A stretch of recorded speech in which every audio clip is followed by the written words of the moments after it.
He has coached in a lot of places. He's retired now. John Grimes, A&M, Virginia Tech, Auburn, Arkansas. Missouri. He survived, even a grad assistant offensive line at Arkansas. He survived even being on a staff with Pat Collins, who I knew when he became the football coach at Longview High School in East Texas when he was at Northeast Louisiana. John Grimes joins Craig Smoak and David Smoak on Sick on 365 Radio. How in the world did you survive Pat Collins? Well, first of all, David, the name's JB. Okay. People don't recognize me as John. All right. I've been JB Grimes all my life. So I tell you what, we had some great times with Pat. We won a national championship together. I know. And I mean, we really, that was early in my career where, when you won a game, it was wonderful. And when you lost, you just go back to the drawing board, and we had a great time. So tell everybody what you just got off. What did you just? I just got off my John Deere tractor, and I've been bush hogging all afternoon. You don't retire from something; you retire to something. A wise man taught me that a long time ago. Yeah, you and I have talked a couple of different times that you have some land up in the Arkansas area, and you get on that thing. And is that kind of like your? For some going to fishing, or some like to play golf, or just relax a little bit, even though that can't be easy. No, it's a hot job, but it's something that I enjoy doing. And, I've either been on a field or in a field my whole life. Mm-hmm. Okay. I mean, I was raised in a cotton field over in eastern Arkansas, and then I became a football coach or a football player. So I was on a field. And so I just kind of got back into the field again with this bush hog, and I'm having a great time with some of my projects that I'm doing on my land over here. What are your thoughts? You have coached in the Big 12. You have coached in the SEC. You've coached in many places. What are your thoughts right now about the way college football is getting the landscape changes with Texas and Oklahoma whenever that time does come? We're in an interesting time in college football, and right now, in my mind, a little bit the tail is wagging the dog, and it's going to be interesting to see what happens here in the next 2 or 3 years on how everyone handles the image and likeness issue that we have going right now. And everyone's going to handle it a little bit different. But what I see now happening in college football is 4, maybe 5, maybe super conferences that probably won't be in the NCAA. Okay? They will be an entity of themselves. And I see things changing. And the biggest dynamic of all, and something that I don't have to worry about right now, my name's Bennett and I'm not in it, is how you handle it within your own team. And that to me is going to be a big challenge for coaches right now. Yeah, we talked to Dave Aranda a couple of weeks ago, and we asked him if any of this has been locker room discussion, and he said for most of his guys, like the seniors, it's not really that big of a deal, obviously. They're not going to be involved in this in one way or the other, but it seemed like most of them are focused on the season. But do you see that scenario, I guess especially if you're getting ready to play a Texas or an Oklahoma on your schedule this year, where that does become a bit of a distraction? It could be. It could be. It's according to how you handle it, it's human nature with some kid that's probably playing extremely well. And I was an offensive line coach for 43 years and 41 of them in college football. And, that poor old offensive lineman, he's been up there grunting and fighting and biting and scratching and clawing. And he's not going to get a dime when this running back that he's blocking for may be making a pretty good paycheck. Mm-hmm. And it's going to be interesting to see how different coaches handle that scenario. okay? Because you've got a kid that's been fighting his rear end off and he's playing very well. And, hey, human nature, you may want to go in there and say, hey, where's mine? I just see so many things happening, so many things evolving right now with the transfer portal and those kind of things. It's going to be interesting to watch from afar. You recruited for a long time. How would this is obviously better, right, to recruit players that you could actually give them these opportunities. You've been at bigger schools, state schools. Would this be better, or does it make it even more of a mess? Well, here's what it amounts to, okay? In certain situations, okay, you're going to find a difference maker. There are only about 4 to 5 difference makers on every team. And when you recruit those kind of guys, it may become a bidding war. And you get to the point where you're no longer selling your tradition, your academics, those kind of things may go to the wayside, and it comes down to money. And nobody that's been in college football today legally has ever done what's about to happen right now. Mm-hmm. So we're really in uncharted territory here. Coach, you mentioned earlier the possibility, and I think a lot of people have speculated about these power conferences and whether or not there is eventually a breakaway from the NCAA. You've spent time at power schools. You've also spent time at schools that are non-Power 5. How would you describe that gap and that discrepancy that only seems to be growing even larger now at this stage between the haves and the quote-unquote have-nots? Well, it'll be the gap will never be bridged now. Okay, it will never be bridged. I've won as a college coach. We've won 7 championships in 6 different leagues.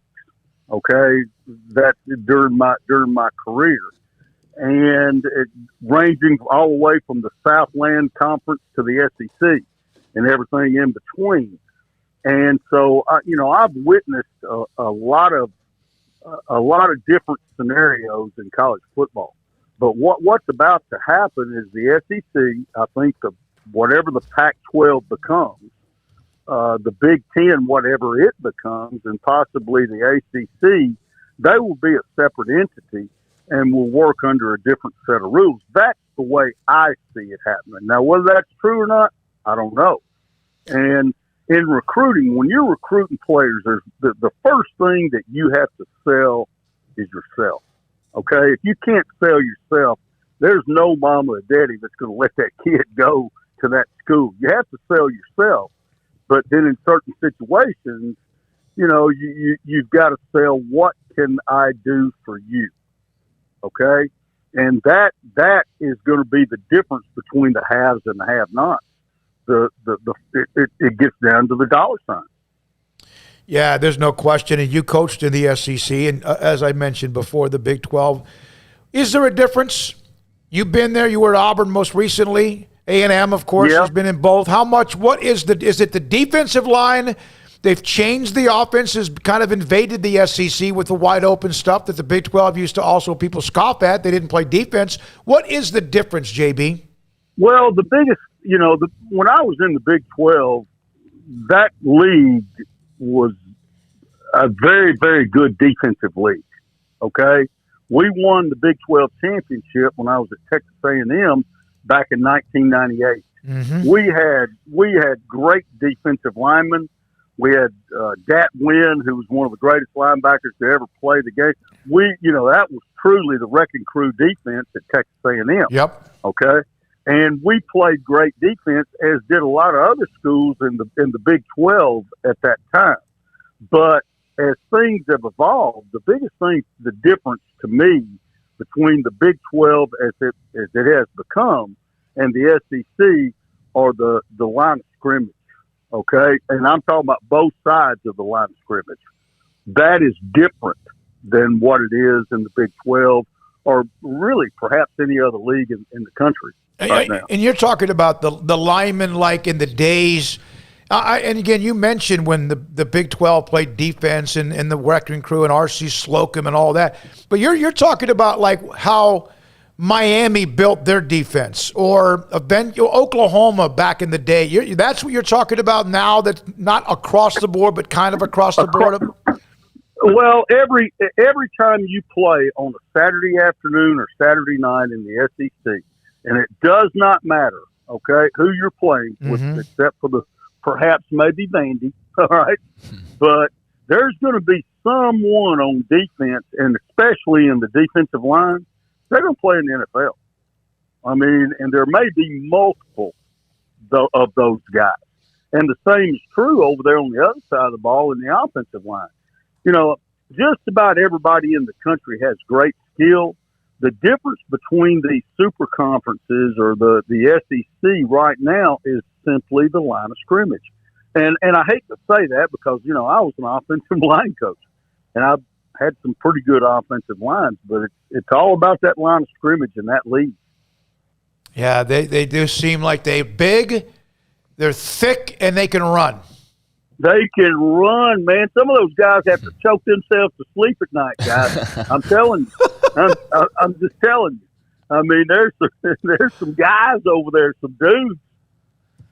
JB, how much do you miss the game, or was it time for you just to kind of walk away? It was time. You know, I had an opportunity to walk away there at Auburn. You know, I and I had some other opportunities, but I had done it for 43 years, and you know, I just decided it's time. I was about to turn 65. I'm now 66, and I just felt like you know, that it was time for me to walk away from it. And I walked away under my own terms. Hey, I may be the only guy in the history of Auburn football to walk away twice under his own terms, guys. You know, let's be perfectly honest here, you know, and, you know, and I was able to do that. And as it turns out with COVID and all the things that are happening right now, it was a great decision on my part. Well, I don't know, man. You had to deal with the Southeastern SEC defensive lineman, and now you're dealing with a big bush hog. A John Deere tractor, I think, is also just like the SEC lineman. Big, thick, strong, and can move, right? Yeah, exactly. And it's got great hydraulics, man. Hey, don't forget that. I want one other thing. You did know Jeff Grimes, who's now Baylor's offensive coordinator. You did know him, right, when he was at A&M early on? Yeah. What did you know about him back then? Oh, he was a heck of a young coach at that time. You know, I came in the spring of 1998. We'd just left Virginia Tech. We'd won 2 Big East championships. And that's another great story, you know, when you know, with Virginia Tech and everything. But I decided to get my family back closer to Arkansas and moved down there to Texas A&M. And I went in there as the offensive line coach, and I had a young GA by the name of Jeff Grimes.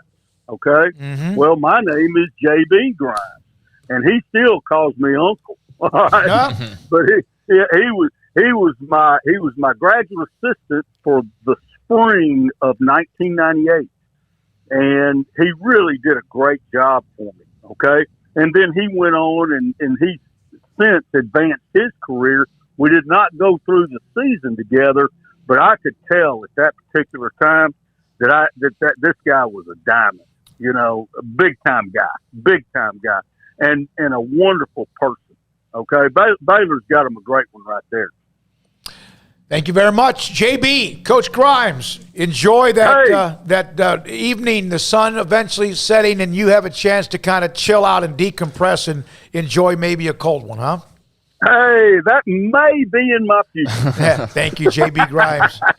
All right, he's all right, guys. Yes, sir. Arkansas, A&M, Auburn, around the country, Missouri, Virginia Tech. He's been at some huge schools and gives us kind of a perspective. And what he says is that those athletes and the speed and who they are on the defensive line seems to be always what appears to be the difference week in and week out. Yeah, I mean, he's not the first person I've heard say that, but it just validates, you know, all the other times that I've heard that, you know, the major difference that comes with the SEC are those linemen on both sides of the ball. And I was just sitting there thinking, when we were talking to Phil Bennett last year each week before he took that North Texas DC job in January or whenever it was, all these topics that we had to talk to him about as somebody who was in the game for decades and had seen it all, but was now having to go back into the game and deal with name, image, likeness. Although at North Texas, I'm not sure they're having to do a whole lot with that, but still, it's still a thing.